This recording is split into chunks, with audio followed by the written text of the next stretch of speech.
Hello everyone and welcome to the channel. Today I want to show you a game against the highest rated opponent I played in a serious over the board chess game. Yes, I played, let's say, exhibitions game against Hikaru, Ariantari, but Evgeny Bareev is an absolute legend of the game. He was world number 4 around 25 years ago. He was the second of Vladimir Kramnik during the World Chess Championship matches, and to play against such a legend is just insane. And to play in a serious chess game where there's a lot of at stake, it's even more crazy. We were playing in a blitz tournament during the Candidates 2024, which was held in Toronto. A lot of strong players were participating, and as you might see here on the bottom right corner, I was sitting close to Shahryar Mamedyanov, who I was watching growing up, Ivan Chiparina from Bulgaria, another legendary grandmaster, Kostyanyuk Alexandra, who is one of the best women's chess players, obviously in women's chess history. And I played Evgeny Bareev. You know, it's a surreal feeling, but let's get the game. So I was playing with black pieces. I didn't really expect much. It's blitz 3+2. It was crazy. Knight f6, c4, e6, knight f3, and I go b6, setting up Queen's Indian defense. And he goes bishop f4. Bishop f4 is not the move that I know. At least this is not the move, you know, I spend a lot of time looking at.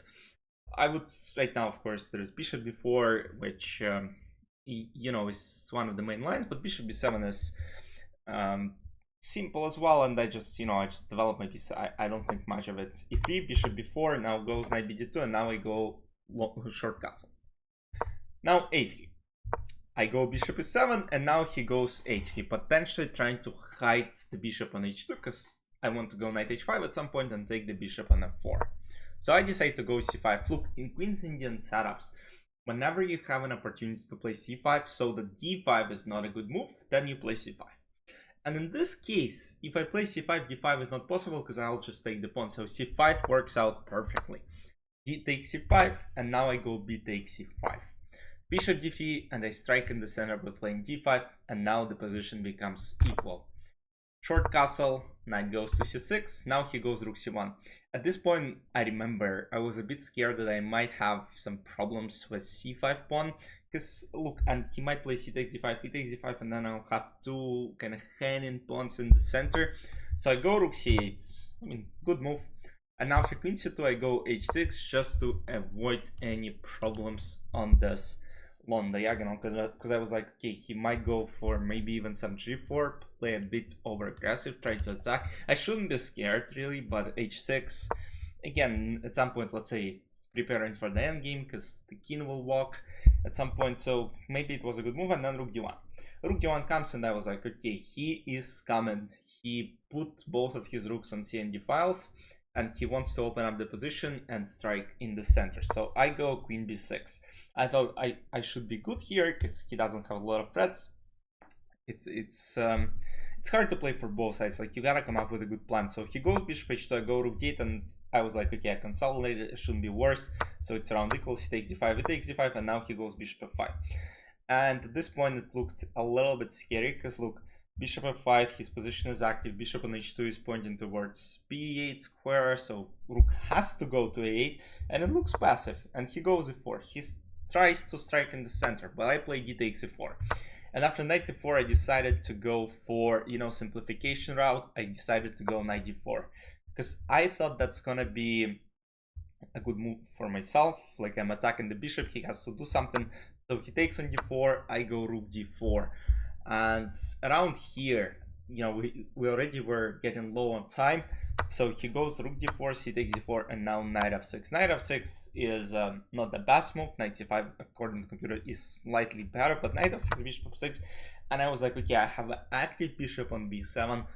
Like, I don't have a lot of troubles here. At least I shouldn't have them, unless I blunder back rank checkmate. Then I should be okay. And he goes b4. He tries to take up some space, and I decide to go for rook e8, take the open e file. He goes bishop c7, attacking the queen. Now I go queen b5, attacking the bishop. And also at some point, you know, I want to maybe bring my queen to d5 and set up some threats. At this point, I kind of realized that, you know what, it might not be that easy for white, because they gotta make good decisions. They gotta play well here, because queen d5 is coming, and it is extremely annoying move. And one of the main ideas is to play d3 at some point. But also, let's say if bishop g4, then I can push d3. So bishop kind of has to stay on this diagonal in order to keep this d3 square protected. So he goes queen c5, offering me a queen trade. And, you know, many people would probably just take and say, all right, let's get to the end game, let's try to draw. But the problem is, I felt that, let's say, if queen c5 takes, then this pawn somehow is just very annoying. And I don't push d3 because bishop is still here. So bishop c6 would be the best move, just to block the c pawn. And yeah, it's complicated. So I decided, why do I have to trade? I gotta go for something else. I go queen e2, and queen e2 is the best move according to the computer. And here, Grandmaster Evgeny Bareev makes a blunder. He plays bishop f4, and bishop f4 unfortunately loses a game. Because here, look, my whole idea is to play d3 and try to promote this pawn. And look, queen c2 was the best option, because you stop d3, you basically invite me once again for a queen trade, and I don't really have active moves besides, let's say, back to b5, and then we might even repeat the moves. But he plays bishop f4. He thought that, alright, he's gonna keep d2 square under control, but unfortunately it's not that easy, because now I played d3, and it turned out that the position is falling apart. He goes queen b5, he is threatening my rook. Potentially, if I play d2, which we'll see later, so queen b7 is one of the threats. So he thought he's actually, you know, attacking a lot of pieces, but no, not that easy again, Evgeny.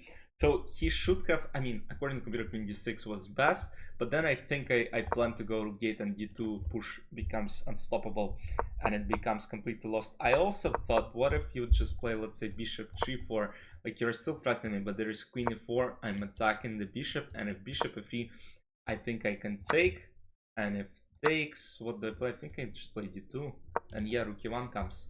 And bishop is just insane. It's from bishop d4 ideas, rook e1, obviously it's completely lost. But queen b5 was played on the board, and, you know, I was a bit scared, but of course, you know, I had some time to calculate, and I played d2. And Evgeny immediately resigned, because he has no choice but to actually admit he's lost. Because look, if queen e2, I don't take rook e2, I play d takes e1 queen. Now I promoted my queen, I'm up a rook, it is a completely winning position, bishop c1, rook e2, it's a win. Other moves don't really help as well. Let's say computer says bishop d3, but of course I'll just take queen e1 and, you know, then just protect the bishop with queen e7. Everything is protected once again. Black are up a rook. And yes, besides that, there's just not much. Queen b7, once again, probably last move to look at, but again, I can just take with queen and then go queen e1. And the problem is I take this bishop, and once again, I'm up a rook. And that's how I beat the highest rated opponent in the game of chess, in Blitz. And it's actually the first game I beat a German over the board chess game. Yes, it has Blitz, and yes, he's, let's say, semi-retired, he doesn't play that much, but I think to beat such a legend in a serious over the board chess game is just, you know, an insane experience, especially to me. You can't imagine how happy I was, because look, I mean, I knew who the guy was. Like, I knew I'm playing against a legend, and, you know, some people around were actually shocked. Like, I remember before actually I sat on the board, you know, there was the organizer came up to the board, and he was like, "What are you doing here, man?" I was like, "I don't know. I mean, I'm playing Bareev. I mean, and I have Shah sitting next to me. I have Alexander Kostyanyuk, and it was like, look at this freaking crazy pairing. And look, I'm the only, let's say, 2000 rated guy there. Like, if you look, all gems around me, all the title players, and myself, somehow I got there. I actually played Chiparinov and won in the last round, but I unfortunately lost that game. If I would to draw that game, I would actually be in price. I still want some money though, because I got some under something price. Because look, 2076. I mean, there were not a lot of guys who scored 6.5 points, and it was an insane feeling. Let me know what your highest win was. Let's see, online on the board. Just let me know. And if you enjoyed watching the game, give this video a like. Hope you enjoyed. I'll see you soon. Bye bye.